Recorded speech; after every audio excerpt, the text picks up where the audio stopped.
5 tray, a couple of spades out here, checks it over. Flop And doesn't- obviously, I don't know much about Fabio. Fabio could be in here with like 9-8 suited, right? Like, I have no idea. But that would be sort of the traditional sort of very, very polarized range to keep the pot the right size for a jam here on the turn. That is what he's going to go for. 1.3 into the 5.5 is, yeah, just a little under quarter pot. Like, this is a nice setup for a jam if he wants to do it now. And Fabio here going to lead this turn for 2.1K. He says, let's see what happens when I tickle this pot.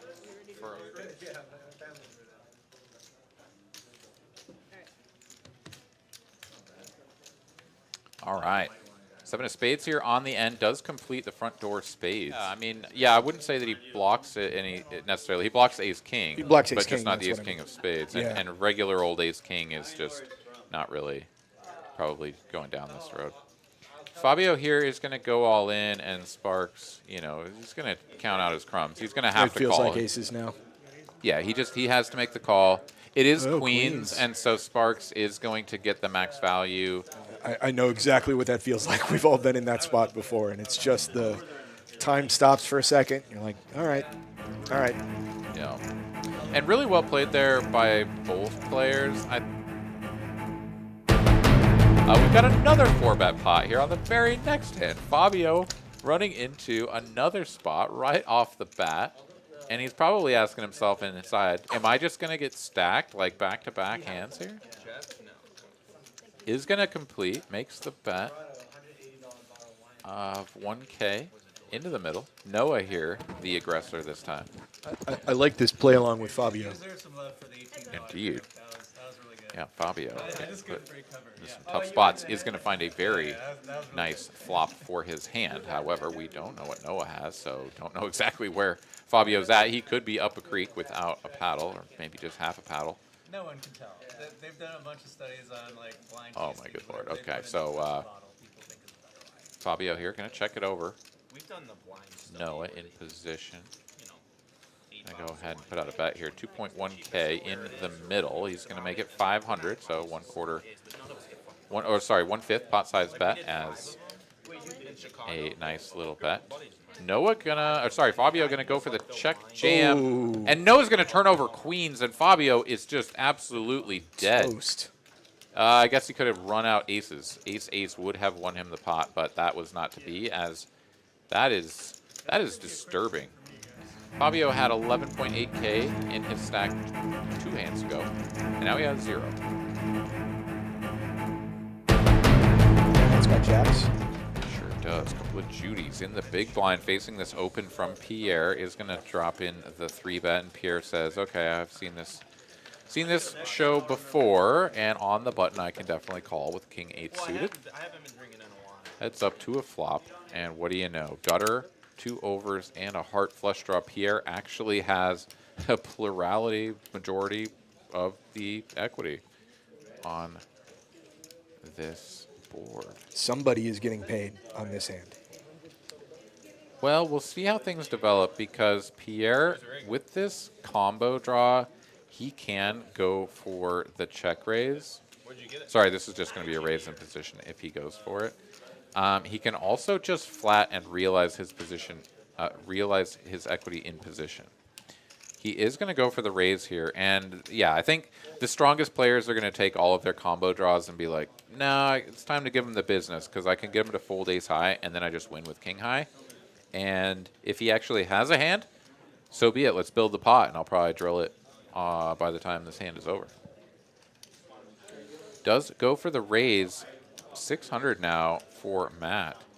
Doesn't have a heart, so he's just going to make the call.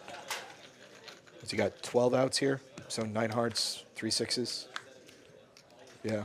8 of diamonds, not the card that Pierre was looking for. That's going to check it over. And now that Pierre has some showdown value, it's one of those things where the more risk-averse players, I think, will be like, I'm going to realize my equity, I'm going to check and see the turn, show a little bit of weakness, quote-unquote weakness, let my opponent sort of think about what's going on. The flip side of this is that this is actually a fantastic card for Pierre's raising range because he can have things like 7-6 of spades or 6-5 of spades, something like that that's going to go for the check, or sorry, it's not a check raise, just the raise on the flop, makes a straight. All of those hands are going to want to bet. And you put a ton of pressure on Matt's overpairs. And look, I mean, Matt is here with a pair of jacks, and he's just going to fold. Yeah. So Pierre is going to win with an inferior hand. Doesn't even need to catch up. And fantastically played. I think both players played this very well. Actually, I don't want to do it. I'm not going to do that. 10 high board here. Spark's going to go ahead and come away with the best hand. backdoor flush for Fabio, but Let's have backdoor straight draw as well with the overcard. Ace high, going to be good sometimes. Sparks can definitely be 3-betting light. As we can see, the 10-8 suited going to be in there. That means there's a bunch of other stuff. Stuff like a Jack-9 suited, things of that nature. So I do think the Ace-5 is a reasonable continue. Going to be playing it out of position, though, so going to want to really pick up some equity here. 4 hearts is what I was going to say. What if he gets the 4 of hearts and bingo right there on the turn, full-blown nut equity card. Fabio vaults up to 35%. I would check raise this if I'm Fabio.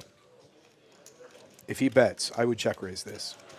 You pretty much are obligated to. Sparks is going to check back, so Fabio not going to get the opportunity, and now he's going to be like, "Aw, I would have much rather check raised, but now I just have ace high.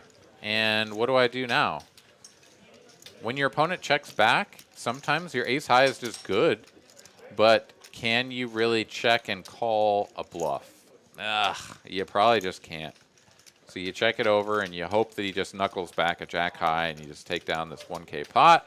But it's not to be. Sparks is going to go for some thin value, I do believe, and I think he's going to put something like 400, maybe 500 out there. Yeah. This is a tough call. 400 or 500.